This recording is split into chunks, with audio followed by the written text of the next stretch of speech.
Everybody, welcome to Pocket Vision Fantasy Football. And I'm your host, Jason Martin. And I got some opinions. First off, I want to talk about ketones. We don't like them. Turn them off on your phones. You know that clicking noise? We're not about it. It drives me. Hey, I hear people laughing over there, but seriously, ketones are bad. Okay? We got a great show for you tonight. We're going to hit it all. We're going to be talking about some of the craziest stories in all of sports, including but not limited to our daily dose of the Colts and their drama, some Bears drama.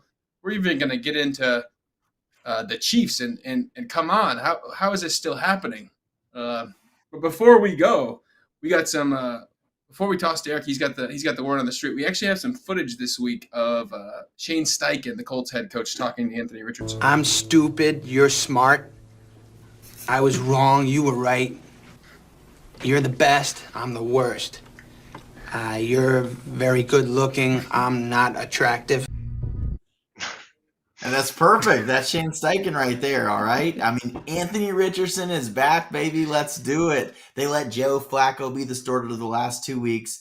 Both games, they didn't have a chance of winning no matter who the quarterback was. They lose them both, which they were supposed to do. And now Anthony Richardson comes back. I don't know if the Colts know what they're doing. I don't think they know what they're doing. But the Colts got Anthony Richardson back there, and it's a lot more exciting to see him back there than Joe Flacco back there. So I'm excited about it. I bought some Anthony Richardson and some dips in some fantasy football leagues. I just traded for him against Marcus. He gave him away to me, so thank you, Marcus. I got him in another couple dynasty leagues, so happy to snag him for the low when people were down on him. So hopefully he can, get the rushing floor back up, make those layups, get the deep balls, and just learn from his 2 week stint on the bench. What do you guys think about that? I am pessimistic. I am a Colts fan, typically a more negative side of things. I'm just not sure from a real football perspective if it's going to happen. From fantasy, I really don't know what to expect. Injuries, bye weeks are coming up, bye Mageddon, week 12 and week 14. People probably dropped Richardson. You probably can go and pick him up off free agency. And I mean, you could start him, what he potentially could have a really high ceiling, but he could also get you 5 points. I honestly don't know where to go with it. But from a real football perspective, I just think the Colts are a lost ship with no captain. Yeah, I'm on the side of, this isn't, he's not magically going to turn into Cam Newton over a 2 week period. I think that was more about Flacco disappointing than, thinking that Richardson's going to be any better than what he was at the beginning of the year. So if he wasn't productive first half of the season, I don't think that's going to change. Is this more of a on the coach Steichen or what's going on? Because Flacco looked fine, and then it's like as soon as they say, "Oh, well, Flacco's going to be our guy," and fully prepare for him, 100% commit, they look awful. Like it just doesn't make sense to me. What's going on? It's like, I mean, Richardson doesn't look good, but like, is it the coach? Is he not playing or making the right play calls? I don't from an outside perspective, I just don't know. I don't think it's a good look when you go and say Flacco's our quarterback the rest of the season. Then he has a bad couple of weeks, and then snap back to Richardson, because that just tells me that he doesn't really know what's going on. Like, if Flacco's the better quarterback, go with him until you're eliminated. Which, if they're only 2.5 games out of the lead in the division, you should still be playing whoever's going to give you the best chance at winning. And I still think that's Flacco, despite the last couple of weeks. But if it wasn't, you never should have benched Richardson in the first place. I'm excited for the Colts. I'm excited to see what happens with Anthony Richardson, because he shows a lot of wow moments, and that's what I want to see. I do not like watching Joe Flacco complete the ball for little tiny dunks, but now wheels down for all the Colts receivers because he's not a very good passer. So, but maybe about the same for the deep ball. Maybe we get some deep balls. I mean, the thing is, it's probably wide open to be back. Yeah, if they're wide open. But with Richardson, he just had some time to relax, And if you look back at those schedules, like it was a lot of Flacco playing against bad teams at first, and then he had to go up against a good team, and he laid an egg. and here we are. He's extremely raw. He's only played like 20 games as a starter, like ever. And maybe it was to protect him. Both these defenses they played the last 2 games were pretty good. They weren't expected to win either of those games, no matter who the quarterback was. They lost them both. So maybe he wanted to keep his confidence where it should be because he might have played like complete crap against those 2 guys. So maybe that's the bright side of things. Where at the dumpster? I mean, benching that'll help his confidence. Maybe they had a separate sidebar strange conversation with him. I think being benched is the worst thing you can do on that. Yeah. Well, I mean, look at Bryce Young taking himself out.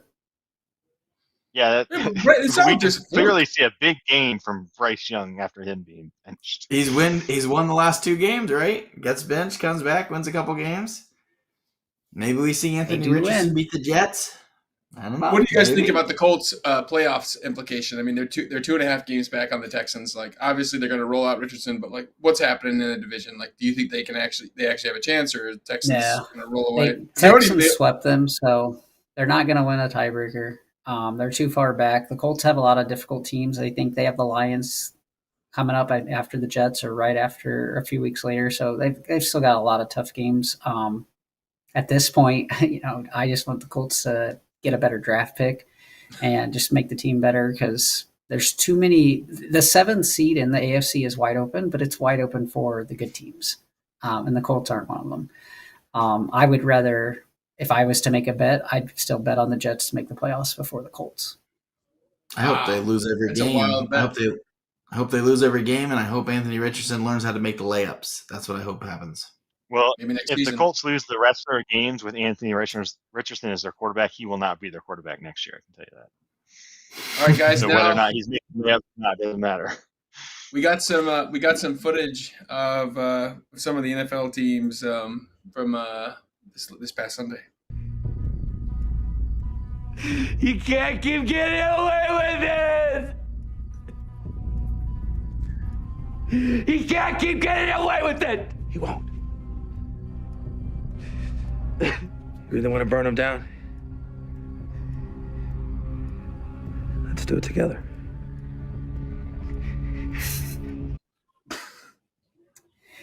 All right. And that's how I think pretty much everybody feels about the Kansas City Chiefs this year. Even dating back to last year, the Chiefs used to be an exciting team to watch. They would win and they were exciting. They'd score points. And now they've turned into this team that it's boring. Nobody likes to watch them really. And as that video said, they keep getting away with it. They should have lost to Denver. Blocked field goal is just craziness, and that's the lucky charm the Chiefs seem to have. Week before that, Tampa took them to overtime with a half an offense with no receivers, and Mahomes just happened to win the coin toss and got to go first. It's just been that way all year for the Chiefs. I feel like the Chiefs don't take games seriously anymore. I don't know how else to say it. They do what they need to do to win, which is fine, but from a fantasy football perspective, that doesn't make anything good. I know Zach and myself and everybody who drafted Mahomes this year was expecting a bounce back. It didn't happen. Mahomes is struggling to throw 1 touchdown a game. It's been a little bit better maybe the last week or two, but for the most part, Mahomes isn't a guy you want to be starting. The Chiefs' points differential this year is plus 58. If you date back and look at all the teams that started out 9-0 and then eventually went on to win the Super Bowl, the worst team that you could look at for that stat was the 2006 Colts, who were plus 60 in point differential and then went on to win the Super Bowl. And the Chiefs are worse than that. So even though they're 9-0, I think the Chiefs just lack a knockout punch. They have Xavier Worthy, but they can't figure that out. The Chiefs only score 54% of the time, convert touchdowns in the red zone. That's not good. They were in the 60s and 70% back in, early 2 years ago and stuff like that. The Chiefs are relying too much on their defense to win them games. And I just think they can't keep getting away with it, as that video said. I just don't. From a fantasy perspective, it's just so frustrating to see all that potential, and they're just not doing anything for you, except for Kareem Hunt is just touchdowning his way and making it seem like he's a good fantasy guy. Yeah, that's the thing that I would say about the Chiefs. that kind of makes me excited is DeAndre Hopkins, because he had a really big game a couple weeks ago, and I think he can fill in that Rashee Rice role from the beginning of the season, where they're using him kind of combined with Kelsey over the middle, and if defense converges on Kelsey, then they're going to get DeAndre Hopkins open and get some big plays that way.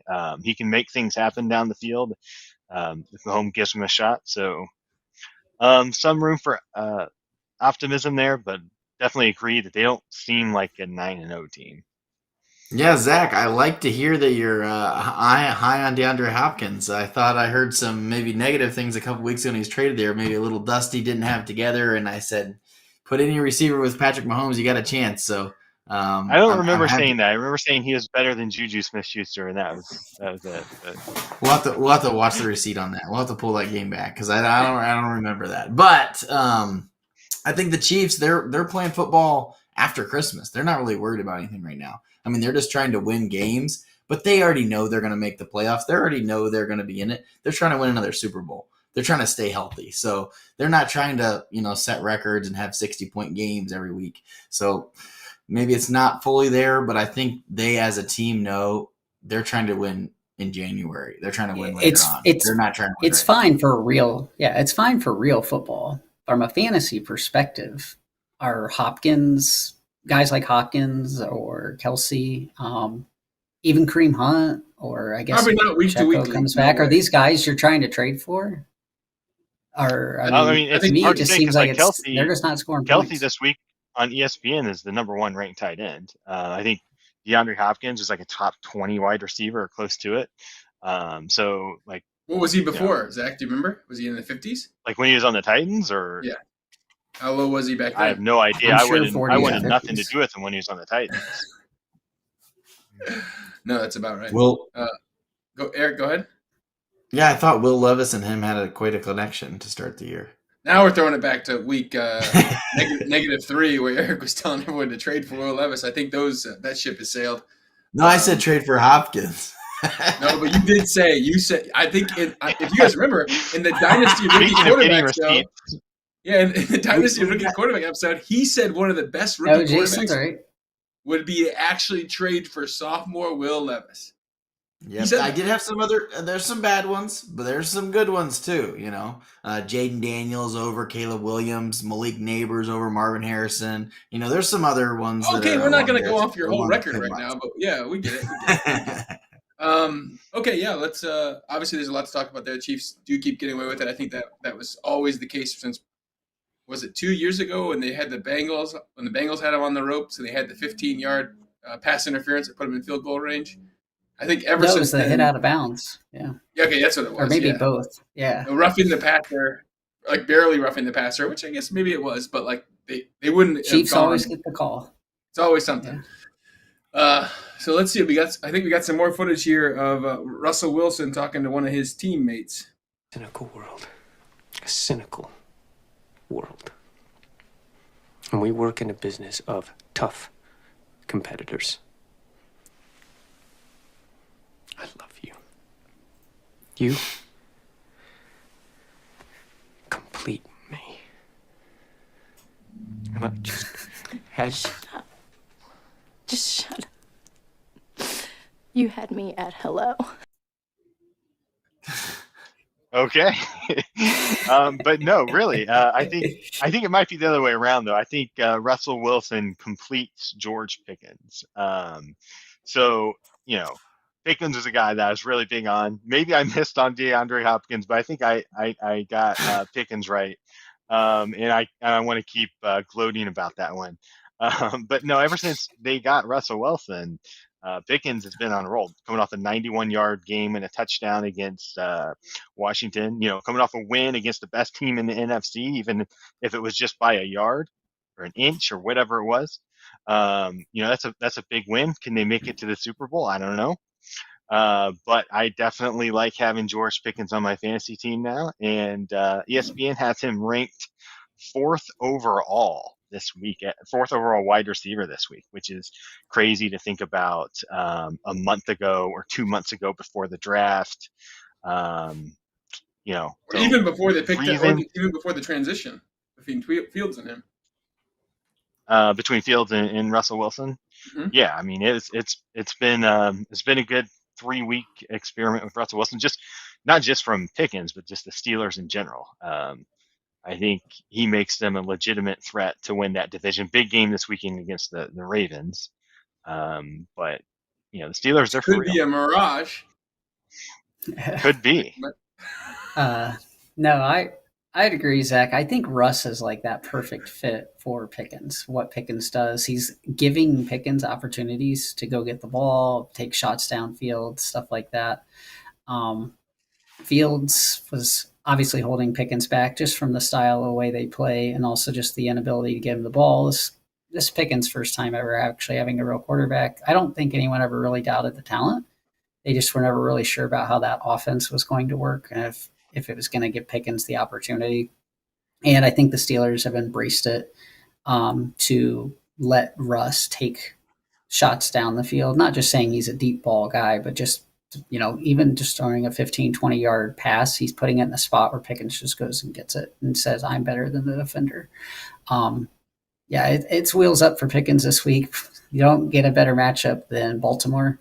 We saw Jamar Chase single-handedly win People Fantasy last week with 3 touchdowns and 250-plus yards. Not saying Pickens is going to do that, but you have to be grinning ear to ear if you're a Pickens owner, kind of just feeling validated that say, I knew the talent was there. Now I finally got the quarterback. Yeah, he just needed somebody who is willing to give him a shot. Put like that touchdown he scored this week. Just throw it to a place where Pickens can use his talent to go up and get it. Well, everybody, I think this next guy needs really no introduction. We have a great friend of the show, a local Chicago resident on the ground here. Let's go ahead and toss it over to our man, Tyler Oranger, everybody. Gentlemen, thank you so much for having me. Big fan of the show. Friends with you all individually, but seeing the show has really hyped me up for today. You guys all look great. I love this. Eric, you look good. Your whole setup is incredible. I feel like I just stepped into a Best Buy. You guys are freaking incredible. So thank you so much for bringing me on today. And I don't know if I have any takes or any interesting, things to tell you guys, but I can kind of give you my boots on the ground interpretation of what's happening in Chicago, which is it's not great. It's, we're not, extremely over the moon here. But there's some good things on the horizon. So thank you for having me. And, let me know if you're looking for my opinion of what's happening at the local bar scene here with the Bears fans. No, yeah, Tyler, we really want to know what you think about them firing OC Shane Waldron. I mean, that's big news. I mean, obviously the whole organization has been going through a lot since the Hail Mary. But I'm glad you brought that up because that's kind of where this whole thing, it didn't start there, but it definitely started to hurt there. So yeah, we fired Shane Waldron yesterday on Tuesday. I don't know when this goes out. Maybe we're live now, but he just left our presence, and it's pretty rare that when we call for heads in Chicago that someone actually gets fired. So that felt good, but it's really not going to fix everything. So I come before you a humble man. We came out of the gate hot. We had a good record at the beginning of the season. I was hyped up. Really excited to be a Bears fan, but we had that Hail Mary that happened against the Commanders that really hurt. And then I want to say the week after that we're in Phoenix, and what happens again? We get hail. So it literally hails on us again. It's almost like God himself doesn't want to see the Bears do good. So he blocked us out that way too. So it's been bad. It's been a turn of the season of biblical proportion. We're not happy, and as long as you guys don't bring up, the Chiefs game or the Patriots game that happened the other day, then, it's probably for the best. So that's kind of where the energy's at right now. And I appreciate your condolences. Tyler, I have a few ideas on how we can fix it, but I'd love to hear from you folks. Yeah, Tyler, are you, if going back in time, are you happy to see them give away Justin Fields, who was playing well at the end of last year? Give him away for pretty much nothing. and then roll now with Caleb Williams? Or if you were the GM, would you have done anything differently, or you still want to see how this all works out? I mean, hindsight's 50-50, right? It could have gone either way. So I am actually not happy to let go of Fields. I'm a big Justin Fields fan. As you can see, I'm wearing the jersey. I've been a fan ever since, we got him, and still a fan. He's done great for the Steelers. I just want to give a quick stat. The only stat I have today, because Justin Fields last season, he ended with a 5-3 record, and he started with the Steelers with a 4-2 record. That's 9-5 in his last 14 games. That's incredible. That's great. I have a bit of a wild take on Justin Fields. It would have been nice if we could keep him and Caleb Williams. That'd be nice. Maybe have QB1 be Justin Fields, and have Caleb Williams be QB2. Maybe learn a little bit from a guy who's been around another extra year from him. The problem that we're putting too much pressure on these QBs their rookie year, especially if they're the number one draft pick. It's so much pressure on somebody, and I don't know. You look at people in Green Bay like Love. He was underneath Aaron Rodgers for a while. He was his understudy, and he learned a little bit. And now he's doing decently with the Green Bay Packers. Dirty words over here in Chicago, but that's kind of my take. It's like we threw so much at Caleb Williams right away. It was obviously a lot for him, and the problem, we weren't able to foster him as a rookie, as the first round draft pick, and that seems to be a consistent thing across Chicago sports lately. Well, the whole league, really. I wish they all do that. You say that with Daniels, though? I mean, we had the Daniels matchup, Daniels and Williams, and it seemed there was a better rookie QB in that matchup against the Commanders.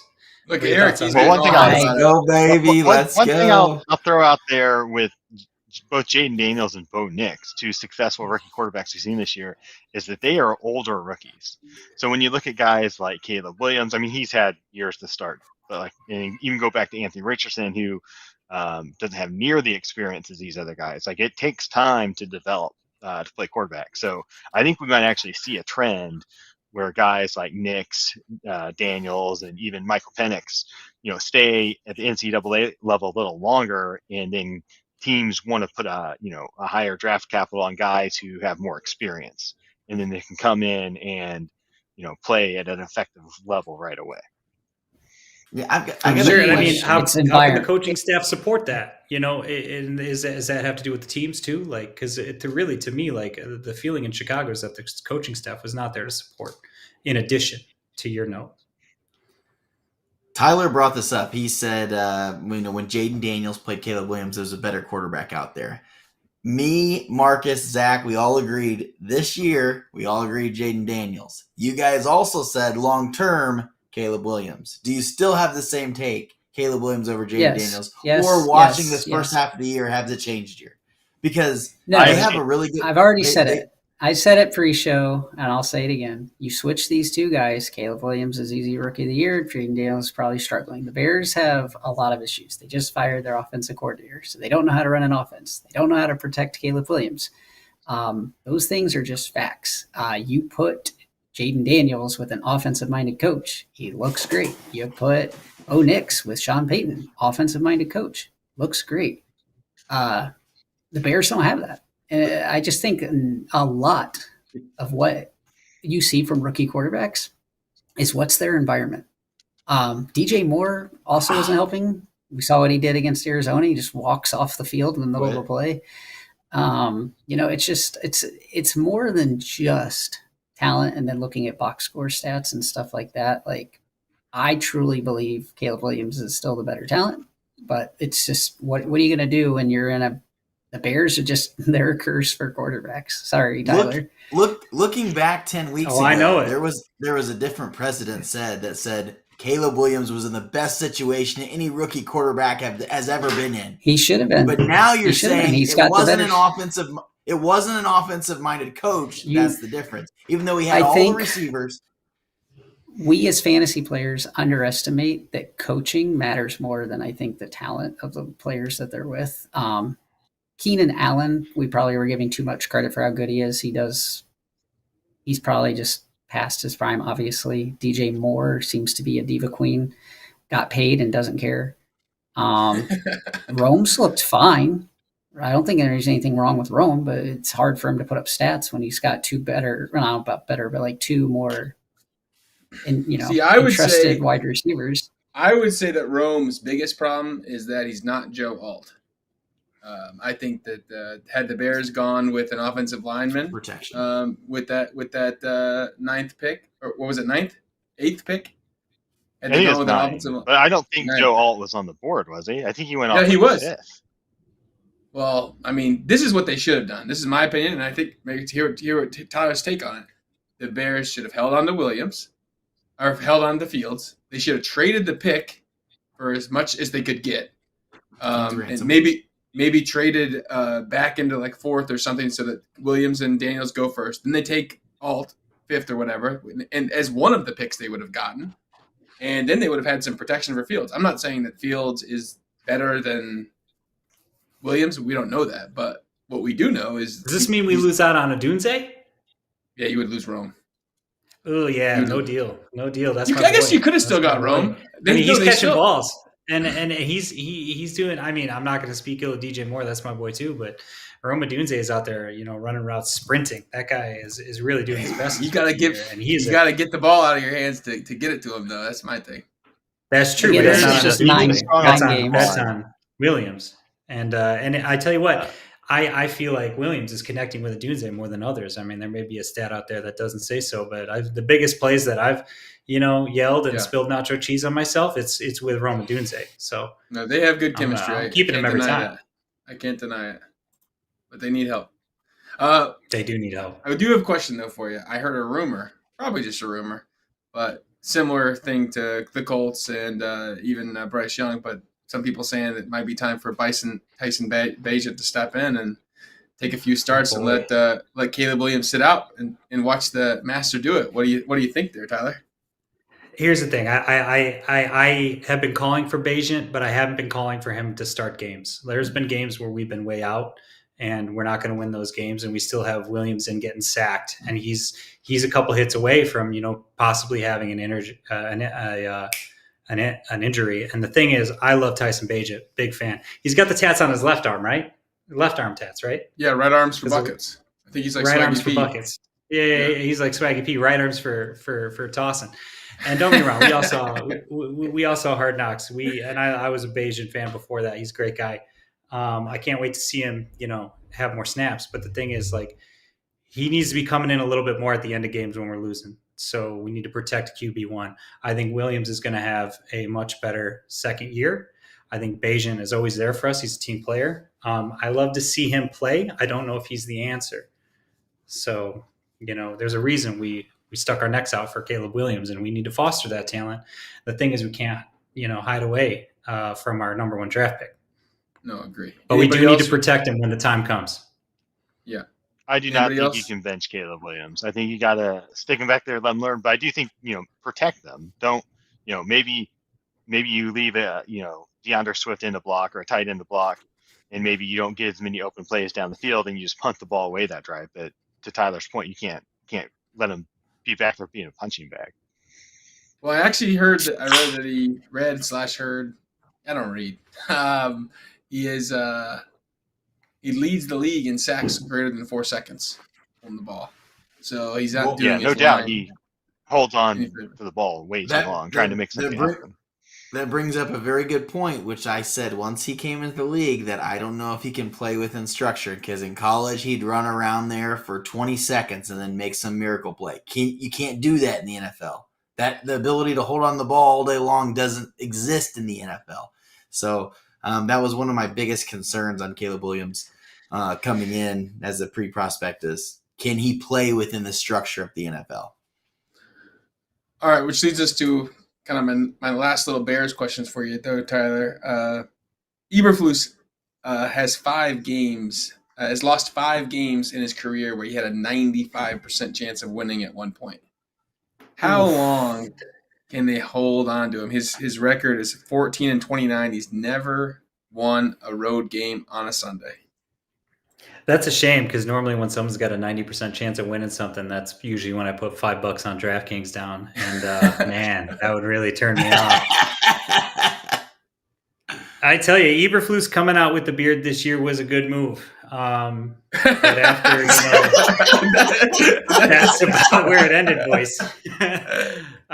So I'd really like to see, here's the thing. I hate this cycle that the Bears have gotten in with getting a new quarterback every 2 years, new coach every 2 or 3 years or whatever, but then that's offset. So then we don't have a cohesion between the quarterback, the GM, and the coach all at the same time. We need at least 3 years to make these people mesh. So I'm not calling for Eberflus's head. I'm glad we got rid of the offensive coordinator. That's something. Let's start there.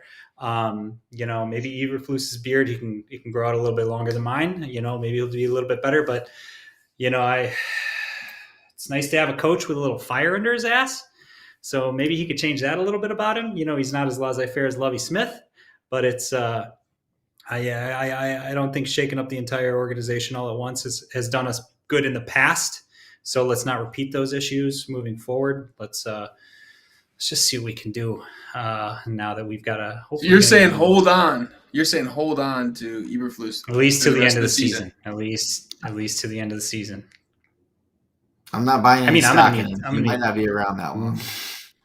No, every but time nice I check Twitter, I think he's going to something get canned. I think he's going to get canned every time I check Twitter. Well, it's not going to get canned. I agree with Tyler. It's not after a game. Yeah, he's not getting. He's going to at least coach this week. No, I agree. He's probably going to. I mean, knowing the Bears organization, they're going to let him go. Like why? Like they fired the OC, so basically all the blame is diverted. Honestly, I was thinking about this earlier. If you were a head coach of the NFL, you should just be like Eberflus and hire a rogue OC, and then when he starts to do bad, just be like, "Yeah, you're fired," and then get somebody else in there, and then just keep scapegoating him. And they keep like, "Oh, new OC, let's give him some time. New OC, let's give him some time." Oh, we can't keep doing this though. Let me just give you. Let me give you my final thought of the night. This is my final thought of the night, boys. So I'm a big hockey fan. We all love the Blackhawks here in Chicago, of course. We had the #1 draft pick last year. Of course, we had Connor Bedard.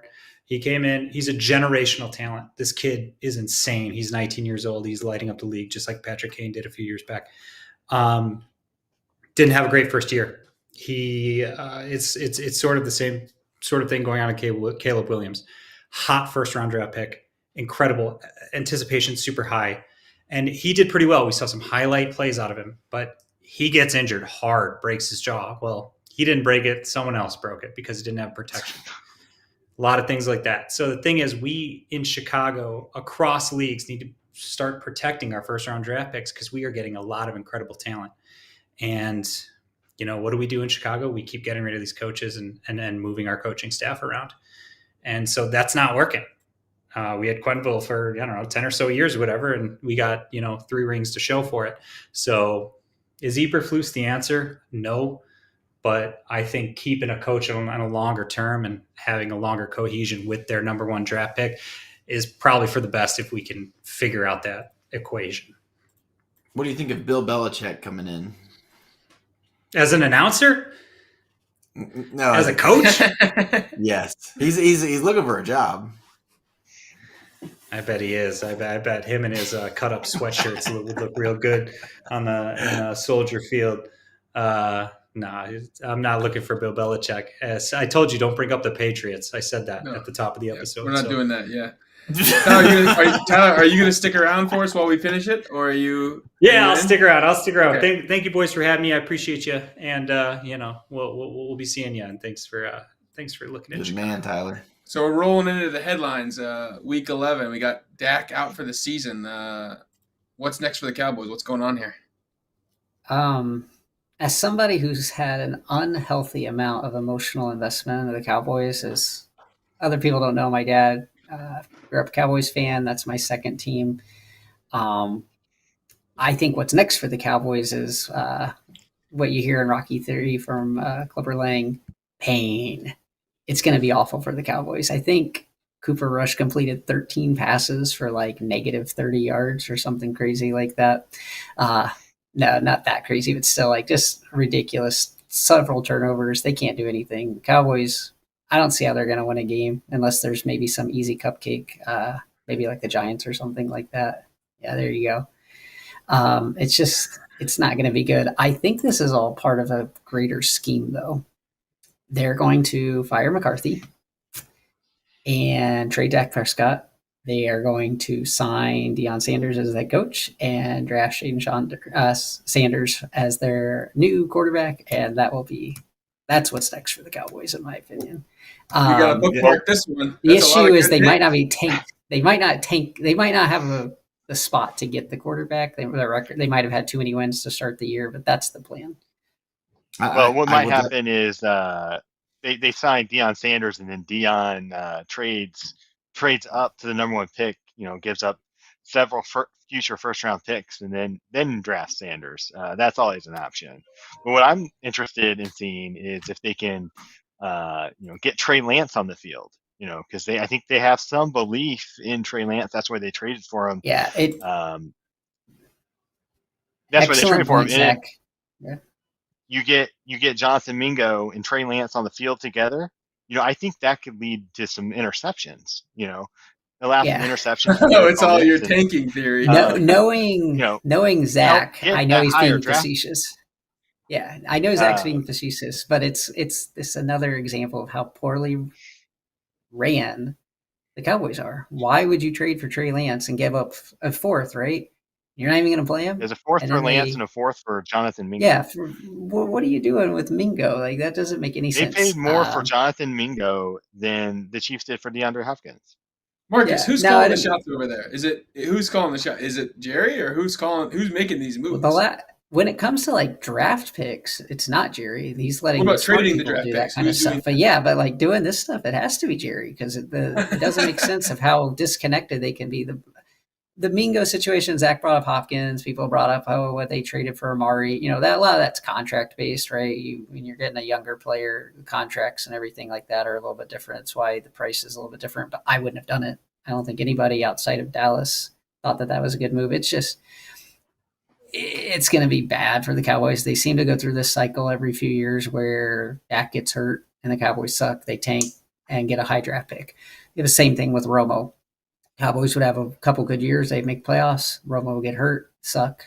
That's how they got Zeke and Dak that year. But, Dak wasn't high pick. But this is the cycle for the Cowboys. This is what they do.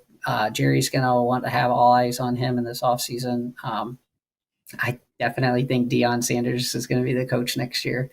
We'll see who they end up drafting, because you don't know where it's going to shake out draft position wise. I don't want them to sell all their first round picks for somebody, but maybe trading Dak, maybe somewhere like that would make sense. I never thought they should have signed Dak to that contract, because I never thought he earned it. Well, I don't know about earned it. That's probably not fair. More of just, I don't think he was ever the answer. He's not going to win you a Super Bowl. And as far as this season goes, it sucks. I thought CeeDee Lamb was the easy wide receiver 1. That never happened. Jalen Tolbert was looking like he was ready to break out. Nope, goodbye. Ferguson. Nope, never going to happen. It's just the running game. It's all done. Anybody that you have for Dallas it's an abyss when it comes to fantasy. It's dead. Marcus, I like your fairy tale of bringing in Coach Prime and Shador Sanders, but Deion Sanders says there's a better player out there, so there's a chance trading Dak away for that war chest, he might bring in a Travis Hunter. You're not going to get no war chest for Dak Prescott. He wants them both. This is the NFL. There's always a team that wants a quarterback, and they will trade. There will be demand. There will be demand for Dak Prescott. He is a good quarterback. He might not be a great quarterback. He's definitely a good quarterback. To answer Eric's question, if the Cowboys magically got the first overall pick, probably would be better to keep Dak and take Hunter instead of getting rid of Dak and trying to why you have the quarterback and a defensive player and a wide receiver. I'm not sure which way Hunter would declare. I doubt he would play both, but maybe. I feel like hard. Well, if Deion Sanders really is the coach, I think you could see him playing both, since Deion, would play both exactly. I think you can see it, but stamina wise, how's that? How can he pull it off? Yeah, he's not going to play 100%. Yeah. Tyler, what do you think about a player who plays both ways? Are you familiar with Travis? We're talking Hunter? Deion Sanders. Yeah, Brian. What year is Deion the coach? This is the first I'm hearing of it. He's a coach of Cowboys. It's a prediction. So he's coaching Buffalo we'll right talk now, about it Colorado. because it's Bears adjacent. I mean, he's the Buffalo's coach. That's close to a Bear, so I'll talk about it. All I'm saying is this man is a coach. I'm a big fan of Dion, but he became a caricature of himself. He just fires half the staff, and then all of a sudden their season tanks, and then. Is that his route he's going to take going into the Cowboys? I mean, I don't know. I was just looking up the Buffalo's record before I started. Sorry, Mark. Sorry, I think I'm lost on you, Tyler. We're talking about the Coach Prime at the Colorado Buffaloes. Yeah, that's what I'm talking about college too. Team. He actually fired all the staff there. Yeah, Oh, he fired did, a lot of people on his coaching staff last year. He brought in his new laundry. He said last year wasn't. That's what he does. He made last year wild wasn't adjustments. It was I will say, as a Washington Commanders fan, I embrace this idea that we're talking about right here. Let's bring in the circus. Deion Sanders coming in, and I never said it was a good idea. I'm just telling you what will happen. I don't think Jerry will go trade for it.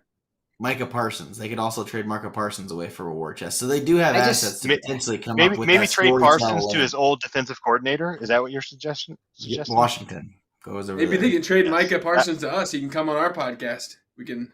Yeah, we'll bring him on. We have different topics to go on, but yeah, I just think the Parsons thing's ridiculous when they don't. Parsons doesn't even like Dak, so we don't have to get into it. But the Cowboys are living up to the dysfunction.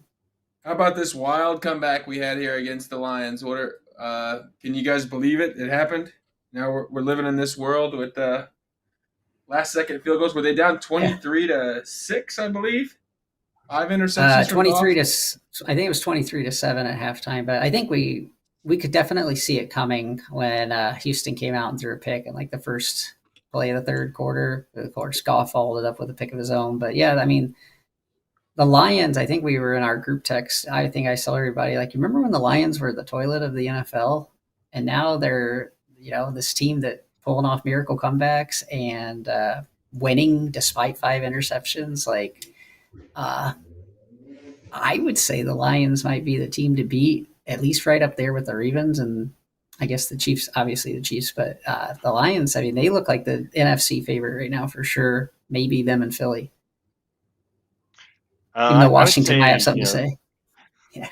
The Lions definitely look good, but we can't just sit there and say, "Oh, the Chiefs got lucky to win their game," and then the Lions kind of do the same thing, and then praise them for it. So I don't know if this past weekend, I don't know that the Lions made up any ground on the Chiefs as far as my overall NFL power rankings go. Nope. From a point differential looking at point differential, Lions are plus 110, nearly double what the Chiefs are. I still had the Chiefs over the Lions as my Super Bowl prediction, and I would still stick with that because Mahomes is the greatest of all time, in my opinion. And until someone beats him, like he from a real football perspective, he has a defense, and he's still Patrick Mahomes. So I thought he couldn't keep getting away with this, though. I thought he couldn't keep getting away with it. He's gonna keep getting away with it. He's at the end of the day, I think the Chiefs will do what they did last year and become the real Chiefs in the playoffs in January. I think they just fake it all the way through. They're probably have their own inside jokes of like, guys, we're not even trying. We're still 9-0. Going back to the Lions, I think that game might say a little bit more. I mean, it says a lot about the Lions. I think it says a little bit more about the Texans and how their offense is just severely lacking now. With they really need Nico back. No Nico, no Diggs. Stroud looks pretty bad. Definitely has regressed from last year. Joe Mixon's basically carrying the team on his back just to keep them competitive. And I think we saw that in the second half where Texans couldn't move the ball, couldn't score, and the Lions, just being a good team, just ran them down. I think the Lions are going to be a really fun team that a lot of people, maybe not Tyler, being a division rival, I think a lot of other people are going to be excited to see, like, the Lions are the 1 seed in the NFC. Like, are they going to be able to handle that kind of pressure? Is losing Aiden Hutchinson going to catch up to them when they really need it? I know they made a trade for a pass rusher, but Yeah, I mean, the Lions are they're a fun team to watch. They have good offensive players. They use them. They score points. And they do fun things. They go out there with trick plays and stuff. Like they don't even care. They're up Yeah, 20 and they're running halfback passes and stuff. they bite kneecaps. Like they do it all. I think Gotta love a good kneecap fight. Yeah. We're getting ready to move on to best bets, but I was just in Indiana this last week and was finally able to gamble for. I'm in Texas. You can't do any gambling here, so I did make a little parlay on Travis Hunter, Heisman, and Lions Super Bowl. So money where my mouth is, you know. But moving on to the best bets. I think Tyler, you're going to find something on your phone while we're doing this.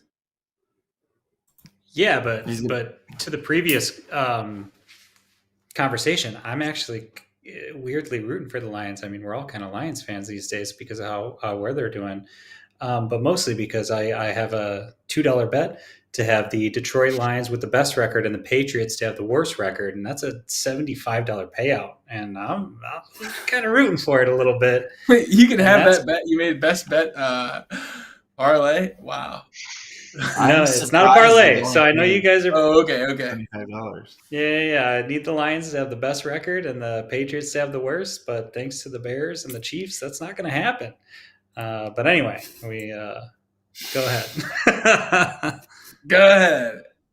All right, Eric, No, you're up. we all love the Lions story. That's awesome what they're doing over there. But Thursday, best bets. It's about fantasy football on this show. It's about making money. And my best bet for this Thursday's game is Scary Terry to be over 75 receiving yards. Plus 130 is the money. He's done that 3 out of the last 4 games. He is the number 1 option, receiving option for his quarterback, and I see him looking his way often in this game, and I see him hitting potentially over 100 yards, but if you take the all to 75, good payout at plus 130. I'll take the bet. I'll make the bet. Marcus, what was your best bet this Thursday? Yeah, for me, it's something I've actually been hitting the last couple of weeks. Jalen Hurts, anytime touchdown, plus 100. I believe the odds have actually now shifted to where there's juice on this, but when I got it in, it was still plus money. Jalen Hurts has 8 rushing touchdowns in his last 4 games, probably to the demise of many Saquon Barkley owners. You thought maybe, Barkley's in there. That's going to take away Hurts's tush push. They're going to get Barkley the ball. Nope. Just going to keep on doing it. Hurts is on pace to, I think, set his new or to set a new high for rushing touchdowns in a season, probably from last year. I see it happening again. They're at home. This game should be pretty high scoring, I think, and inevitably Philadelphia is going to have probably a handful of plays inside the 2, inside the 1 at the goal line, and we know it's going to happen. And I just think it's inevitable that Hurts ends up in the end zone again. So when I got it at plus 100, I loved it. That's my best bet. The only thing that's concerning about that Jalen Hurts anytime touchdown bet is that A.J. Brown might not let the Eagles get in the red zone. He might just be scoring from like 30 yards out. Last year in 2 matchups against the Commanders, A.J. Brown had over 300 yards receiving and 4 touchdowns. Wide receiver 1's going up against the Commanders has been a weak spot for a year and a half now. That's part of the big reason why they traded to get Marshawn Lattimore. I think he's going to make a huge difference, but he's not playing tomorrow night, so it's going to be, another A.J. Brown night. So 120 or more yards at plus 300. You only need to hit this bet 25% of the time for it to be a good bet. So I really like this one. Tyler, I see you browsing FanDuel or DraftKings. I can't actually see the screen, but we're just curious. Do you have anything you want to add to the best bets? Sorry, boys. While you were talking about Thursday night football and parlays, I accidentally bet $20 on the Bears to beat the Packers this Sunday. So, hey, we'll get the best I could do. I love it. That's the best I could do. Best So bet. let's hope it happens, boys. Don't tell my partner. My partner. Okay, moving on to the crystal ball bust alerts of the week. Eric, I believe you have something for us. Yeah, I mean, the crystal ball bust of the week, I'm going to take the Miami receiving corps. Tyreek Hill, Jalen Waddle. They're going up against a defense that's 5th best against receivers, and I don't think they're going to need the receivers in this game. I think they're going to be able to run away pretty easy with this, and they probably won't even have to try most of the second half going up against the Las Vegas Raiders. I think it might be the Devon A-Chain show. I might think we might going to see some Wright and maybe some Mostert in this game, and they probably can win this game pretty easily. It is the NFL, but I don't see them needing a lot of receivers this week, so those are my bust of the week. Players I want to avoid. Confirming, Eric, your bust of the week are Tyreek Hill and Jalen Waddle. Yes, if you have other options out there, and I've started other streamers over Jalen Waddle and Tyreek Hill this week in my fantasy leagues. I just don't see him having a great week, and I don't see him needing him in the second half. Can I ask a question? Who are you starting over Tyreek Hill? Just out of curiosity. I've got some leagues where I'm fairly deep at receiver, so the receiver for Seattle. The receiver for Seattle. JSN or Metcalf? Nope. Metcalf. So Metcalf's the guy I put in actually just before this. I benched Waddle and put in Metcalf. And I can't tell you every league. I don't have everything memorized. There's too many leagues. But I know I've put both those receivers on the bench, in especially dynasty leagues where sometimes you got 5 or 6 really good receivers. I just don't feel very comfortable in that league. Now, in most seasonal leagues, maybe you got to roll with Tyreek Hill because you don't have anything better. You're not playing Josh Downs. So what are you drinking over there, Tyler? Nothing. Just having a water, staying hydrated. It's gone now. All right, I get it. Tyreek Hill and Waddle, we're busting. Okay, what are we busting with there, Zach? We are busting on Josh Downs. He is the number 24 ranked wide receiver on ESPN. I don't know if they haven't had a chance to adjust to the Anthony Richardson news yet or not. But Downs had a pretty good year overall. Unfortunately, most of that's come with Joe Flacco. So in the games where Joe Flacco plays, he averages, about 7 catches for 70 yards. In the 3 games that Downs has played, that Flacco has not played, he has 3 catches for 22 yards, 1 catch for 3 yards, and then 1 where he had 4 for 109 and a touchdown. But that included like a 69-yard touchdown that was like wide open, kind of a fluke play. So, to me, Josh Downs, very risky, very much a boomer bust guy. Look at a guy like Jalen Waddle or Jameson Williams.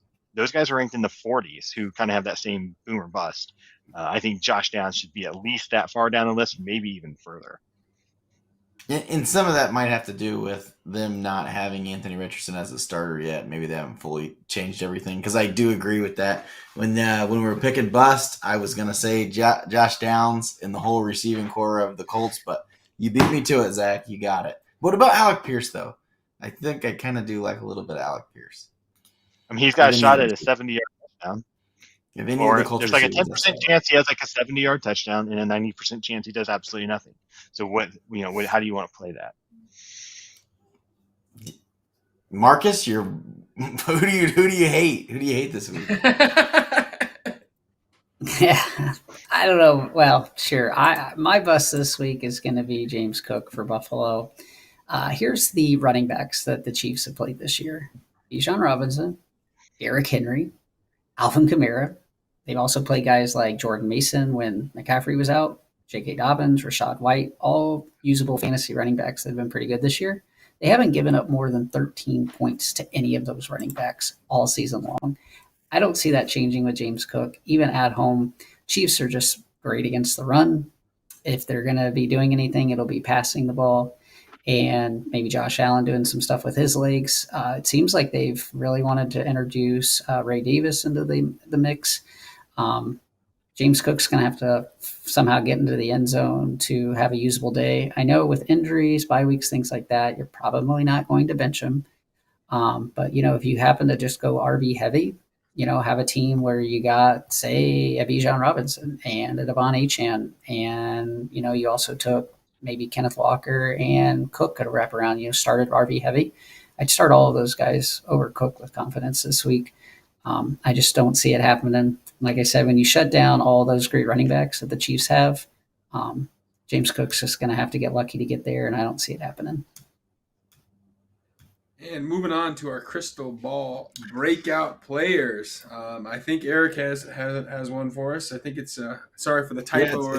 We swapped it around, but I think we got it now. Yeah, it's Khalil Shakir. Marcus doesn't like the running back. I like the receiver. He's over 50 yards and at least 7 targets in 100% of the last 4 games. He is the number 1 option for that receiving game. I am a little sad about that because I was a little high on Dalton Kincaid at the beginning of the year, and that just has not come to fruition. Khalil Shakir, Zach, I know you've liked him in the past. Do you still like him? Is he still a pick for you, or who you got? I love Khalil Shakir, and you're even leaving out some important information where the only dip in his production this year, there was like a 2 or 3 game stretch where he was injured. So he got injured one game, then he missed the next one, and then he came back and wasn't 100% and wasn't very good that game. Then that 4 game stretch of consistency happened again. So he's basically, other than the that 3 injury game span, he's been a reliable option all season long. So I definitely love the Shakir call. I think Marcus is going to tell us who his pick is next, not me. We can switch it up. We're not forced to go that order. Oh, we got it. No, it's coming to Marcus. We can wrap around.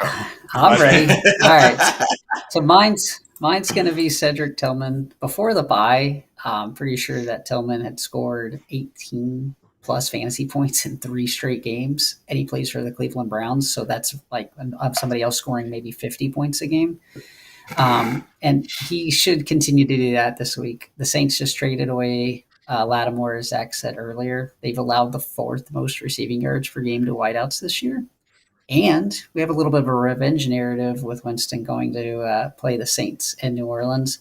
I think Winston's going to be throwing for 250, 300 plus yards. A lot of that's going to be going to Tillman. Even Njoku and that aspect as well. If you have him as tight end, holding them through the bye week. So for me, it's wheels up for Tillman. I expect that streak to continue of 18 plus fantasy points. Book it.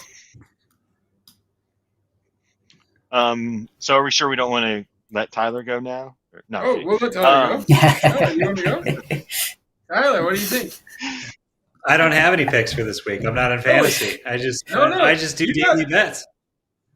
But you still got to think who's going to bust. Who's going to bust? Tyler's all in on Rome. All right, tell me a little bit more about what crystal ball is. You've got this crystal ball deal. Hey, we think this person's going to definitely do bad, and we think this person's going to definitely do good because we have a crystal ball that tells the future. On Pocket Vision, we actually have crystal balls, so we're 100% accurate. Once again, this is a gambling show. Russell Wilson's going to do average. And we'll have to add that to the segment because it's not Justin Fields. I'd rather the Steelers put in Justin Fields. That'd be great. Wearing the jersey. But as far as good and bad, I think DJ Moore's going to do bad. Unfortunately, because I've been betting on him all season. I kind of can tell. We talking just Thursday night or the whole weekend, baby? The whole weekend. Yeah, it was all right. Yeah, no, I think DJ Moore's going to do bad. I think Caleb Williams is going to do good because he's got a fire lit under his ass, and I think Shane Waldron's going to do even better at his new job at McDonald's. So those are my predictions for next week. Start Waldron with confidence. Yeah, start with confidence. Do you put him at the fry cook position, or is he flipping burgers at the register? Okay. Fry cook one because he's been doing it for a long time before he came into the NFL. So this guy knows the fry. He knows how long the oil needs to boil before you put the fries in. Yeah, I'm telling you, perfect amount of salt, everything. Yep. Would you take it? Hey, Tyler, would you take him at the Rock and Roll McDonald's, or is he not cut out for it? He's not ready for the Rock and Roll McDonald's. Absolutely not. Because that's in Chicago, and the last Chicago gig he had was not too fruitious for him. So I think he's gonna cut his teeth in Schaumburg, and we'll see where he's at in a few years, and maybe we'll have him back. All right, Zach. I think we got one more. I think where you can really make up the difference in frying fries is the salting, because To fry the fries, you literally just push a button. But anyway, my crystal ball pick of this week is Juwan Jennings, the 49ers. So a few weeks ago, they lost Brandon Ayuk. They didn't have Juwan Jennings to fill in right away, but Jennings was back last week. He played over 90% of the snaps and had 11 targets for 93 yards. He's kind of going to be that guy on the outside now. And we've seen him have huge games before, like week 3 against the Rams. So the upside there. He's the number 32 wide receiver in ESPN. I think he needs to be in the top 30. He's a starter this week. Also like Pearsall, but need to see a little bit more of him before I move him into some starting lineups.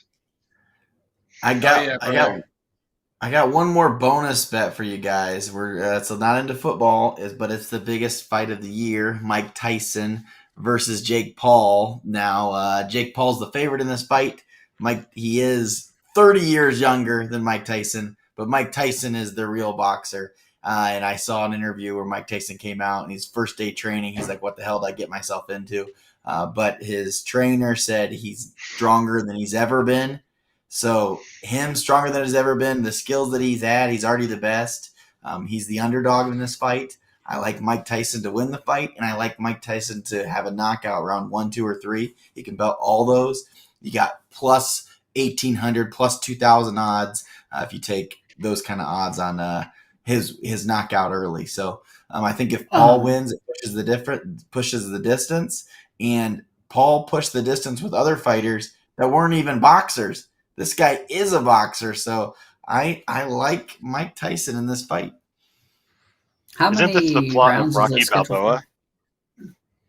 Yeah. Yes. It's the real life version of it, where they get paid $300 million to fight. Hey, Eric, guys, how many rounds is the fight?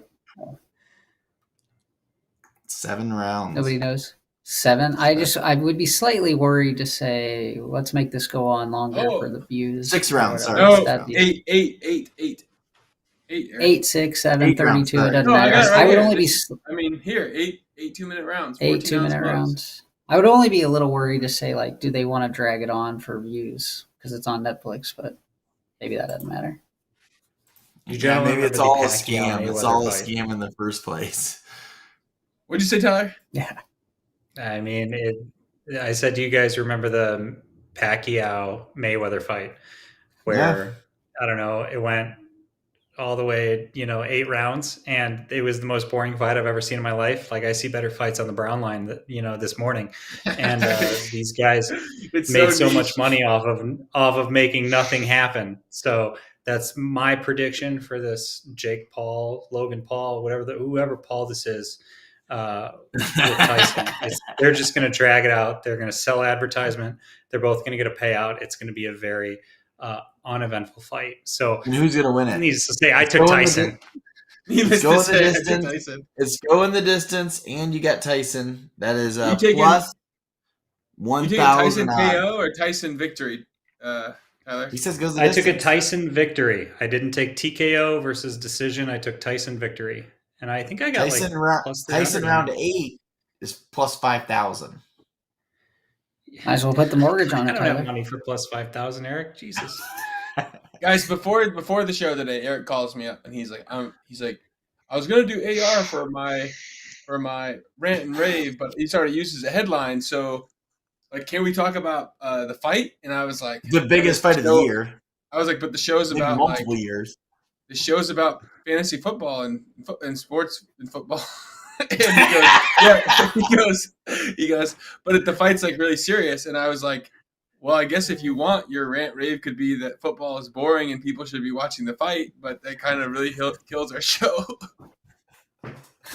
Anyway, no, I mean, it's is a big fight. It's during football? Fight. Is it Saturday night? Here we go, man. Friday night, even better. We got Friday night on Netflix. Action Height, Texas, in Netflix. Guys, is this the first fight on Netflix? That's pretty weird, right? That's pretty wild. We have Netflix. Definitely new. My girlfriend might watch it with me, and we'll be like selling sunset, boxing. It'll be. I'm gonna watch it. Yeah, I'm watching it. So you guys are interested in it? You just don't want to talk about it on the show. Well, we You can should talk have let about it me. on the She didn't show, want to but talk it about can't be football your. because she's a Chiefs fan, and I don't want to bring that up. but yes, we will be probably watching it together. Well, I think we had a great show. Tyler, do you want to do the honors and sign us off? Just tell everyone to like, comment, subscribe. You can do it. Sure. Thanks everybody for watching. Like, comment, subscribe. Share the link with your grandma via email. And thank you so much. But on a real note, thank you guys for having me. I appreciate you. No, thanks, Tyler. Let's go, baby. Great on the Thanks, show, Tyler. everybody. everybody. See you next week.